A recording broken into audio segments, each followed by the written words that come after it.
मीन राशी, सावधान. 10 ते 16 मे दरम्यान या 3 चुका करू नका. साप्ताहिक राशी भविष्य. नमस्कार.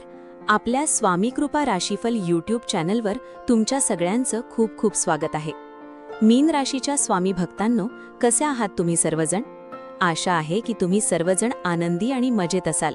पण थांबा, आजचा हा व्हिडिओ सुरू करण्यापूर्वी मी तुम्हाला एक प्रश्न विचारतो की तुम्हाला कधी असे वाटले आहे का की खूप मेहनत करूनही शेवटी हाती निराशाच येते का? काही वेळेला आपल्याच लोकांकडून आपल्याला खूप मोठा धक्का बसतो. होय, आजचा हा व्हिडिओ तुमच्यासाठी अतिशय महत्त्वाचा आहे. कारण 10 मे ते 16 मे 2024 हा मे महिन्याचा दुसरा आठवडा तुमच्या आयुष्याला एक वेगळे वळण देणार आहे. या आठवड्यात तुमच्यासोबत असे काही घडणार आहे जे कदाचित तुम्ही स्वप्नातही पाहिले नसेल.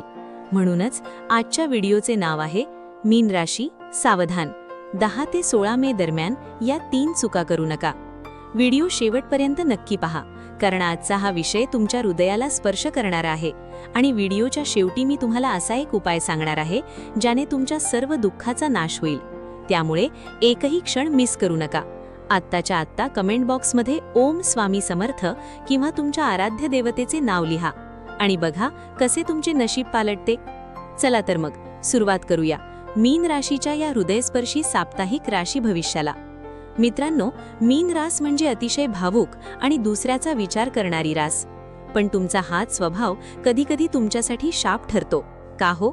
ना तुम्ही दुसऱ्यासाठी वेळ प्रसंगी स्वतःचे सुख त्यागता, पण बदल्यात तुम्हाला काय मिळते? केवळ अपेक्षाभंग आणि डोळ्यात पाणी. पहिली मोठी चूक, आंधळ विश्वास. या आठवड्यात ग्रहांची स्थिती अशी काही बनत आहे की तुम्हाला अत्यंत सावध राहण्याची गरज आहे. पहिली मोठी चूक जी तुम्ही या आठवड्यात करू शकता ती म्हणजे कोणावरही आंधळेपणाने विश्वास ठेवणे. बघा, तुमच्या आजूबाजूला असे काही लोक आहेत जे तुमच्यासमोर गोड बोलतात पण तुमच्या मागे तुमच्याबद्दल वाईट विचार करतात. या आठवड्यात तुमच्या मनाचा कोमलपणा कोणीतरी वापरात आणण्याची शक्यता आहे. कदाचित तो तुमचा जवळचा मित्र असेल किंवा दूरचा नातेवाईक असेल. तुमच्या हृदयाचे दरवाजे प्रत्येकासाठी उघडे ठेवू नका, कारण काही लोक फक्त तुमच्यातली ऊर्जा आणि तुमचा आनंद हिलावून घेण्यासाठी येतात. जेव्हा तुम्ही कोणाला मदतीचा हात देता तेव्हा अपेक्षा ठेवू नका, पण स्वतःचा बळीही देऊ नका.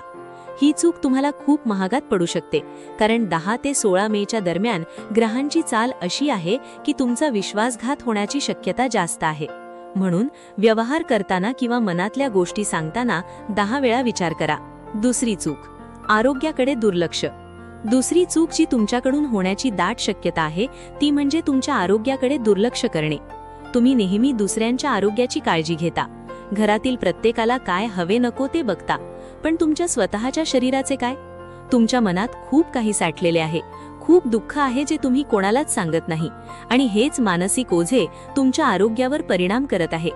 या आठवड्यात तुम्हाला जुना आजार किंवा मानसिक ताण खूप त्रास देऊ शकतो.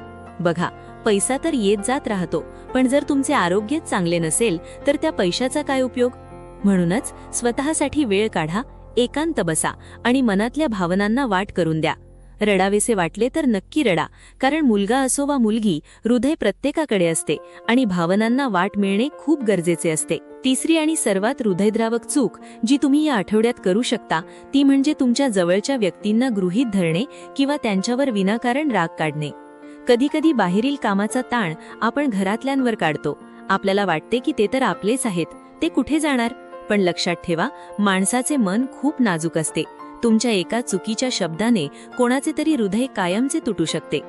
या आठवड्यात तुमच्या कुटुंबात भांडणे होण्याची शक्यता आहे, पण तुम्ही तुमचा संयम गमावू नका, कारण नाती जोडायला वर्षे लागतात पण ती तुटायला एक क्षणही पुरेसा असतो. तुमच्या जोडीदाराला किंवा तुमच्या आईवडिलांना तुमच्या वेळेची आणि प्रेमाची गरज आहे. या आठवड्यात त्यांच्यासोबत बसून 2 शब्द प्रेमाचे बोला. तुमच्या मनातले दुःख सांगा, त्यांचेही ऐकून घ्या. बघा, आयुष्य खूप लहान आहे, कोणाला माहित उद्या काय होईल, म्हणून आजच प्रेम व्यक्त करा, द्वेष नाही. करिअर आणि आर्थिक स्थिती. मित्रांनो, 10 ते 16 मे हा काळ तुमच्यासाठी परीक्षा घेणारा असेल, पण घाबरू नका, कारण ज्याच्यासोबत स्वामी आहेत त्याला कोणाचेही भय नाही. या आठवड्यात तुमच्या करिअरमध्ये काही उलटफेर होण्याची शक्यता आहे. कदाचित तुम्हाला असे वाटे की तुमच्या मेहनतीचे फळ दुसरेच कुणीतरी घेऊन जाते आहे. ऑफिसमध्ये किंवा व्यवसायात तुमच्यावर अन्याय होण्याची शक्यता आहे. अशा वेळी शांत रहा, कारण देव सगळे पाहत असतो. तुमच्या कष्टाचे फळ तुम्हाला मिळणारच आहे, फक्त वेळेची प्रतीक्षा करा. आर्थिकदृष्ट्या हा आठवडा सावध राहण्याचा आहे. विनाकारण खर्च वाढतील आणि अचानक पैशांची गरज भासेल. अशावेळी कोणाकडे हात पसरण्यापेक्षा स्वतःच्या नियोजनावर भर द्या. आणि हो, कोणालाही उधार देऊ नका, कारण दिलेले पैसे परत मिळण्याची शक्यता खूप कमी आहे. नकारात्मकता आणि भविष्याची आशा. या आठवड्यात तुमच्या मनात खूप विचारांचे चक्र सुरू असेल. जुने दिवस आठवतील, जुनी दुःखे ताजी होतील. पण लक्षात ठेवा, भूतकाळ हा फक्त धडा घेण्यासाठी असतो, तिथे राहण्यासाठी नसतो. पुढे पहा, तुमच्या समोर एक सुंदर भविष्य वाट पाहत आहे. फक्त तुम्हाला स्वतःवर विश्वास ठेवायचा आहे. मीन राशीचे लोक खूप संवेदनशील असतात, त्यामुळे त्यांना कोणी काही बोलले तरी ते मनाला लावून घेतात. पण या आठवड्यात तुम्हाला स्वतःभोवती एक कवच तयार करावे लागेल. लोकांच्या बोलण्याकडे दुर्लक्ष करा आणि स्वतःच्या प्रगतीवर लक्ष द्या. या आठवड्यात तुमच्या जीवनात कोणीतरी अशी व्यक्ती येऊ शकते जी तुमचा खूप मोठा आधार बनेल. ती व्यक्ती तुमच्या आयुष्यात प्रेमाचा आणि आशेचा किरण घेऊन येईल. त्यामुळे निराश होऊ नका. प्रवासाचे योग आणि सावधानता. या आठवड्यात मीन राशीच्या व्यक्तींना अचानक प्रवासाचे योग येतील. कदाचित कामासाठी किंवा कुटुंबासोबत तुम्हाला बाहेर जावे लागेल. पण प्रवास करताना विशेष काळजी घ्या. घाईघाईत वाहन चालवू नका किंवा अनोळखी व्यक्तीवर प्रवासात विश्वास ठेवू नका. जर शक्य असेल तर रात्रीचा प्रवास टाळा. हा प्रवास तुम्हाला काही नवीन संधी देऊ शकतो, पण त्यासाठी तुमचे डोळे आणि कान उघडे ठेवा. निसर्गाच्या सानिध्यात थोडा वेळ घालवा, कारण तुम्हाला मानसिक शांततेची या आठवड्यात खूप गरज आहे. जुन्या गुंतवणुकीतून अचानक लाभ. आर्थिक आघाडीवर एक आनंदाची बातमी देखील आहे. जरी खर्च वाढत असले तरी तुम्ही भूतकाळात केलेली एखादी गुंतवणूक, मग ती शेअर मार्केट असो किंवा एखादी जमीन, तिथून तुम्हाला अचानक धनलाभाचे संकेत मिळतायत. एखादा जुना व्यवहार जो रखडला होता तो या आठवड्यात पूर्ण होईल. लक्ष्मी माता तुमच्यावर प्रसन्न होणार आहे. पण आलेला पैसा लगेच खर्च न करता त्याची बचत करा. हा पैसा तुमच्या भविष्यातील संकटात कामाला येईल. देवाचे आभार मानायला विसरू नका, कारण ही त्याची कृपा आहे. विवाहाचे आणि नवीन नात्याचे योग. ज्या मीन राशीच्या यवान तरुणींचे लग्न जमत नाहीये त्यांच्यासाठी हा आठवडा खूप सकारात्मक आहे. तुमच्यासाठी एखादे चांगले स्थळ येण्याची शक्यता आहे. ज्यांचे प्रेम संबंध सुरू आहेत त्यांच्या नात्याला घरांची संमती मिळू शकते. पण लक्षात ठेवा, घाईत कोणताही निर्णय घेऊ नका. समोरच्या व्यक्तीला समजून घेण्यासाठी वेळ द्या. तुमच्या आयुष्यात येणारू नवीन व्यक्ती तुमचे आयुष्य प्रेमाने भरून टाकेल. जुन्या नात्यातील कटुता विसरून नवीन सुरुवात करण्याची हीच योग्य वेळ आहे. आपल्या माणसांना माफ करायला शिका, कारण माफी दिल्याने आपण मोठे होतो. प्रभावी उपाय आणि भावनिक साथ. तुमच्या प्रामाणिकपणाचे फळ तुम्हाला याच आठवड्यात मिळायला सुरुवात होईल. फक्त मी सांगितलेल्या 3 चुकांपासून लांब राहा.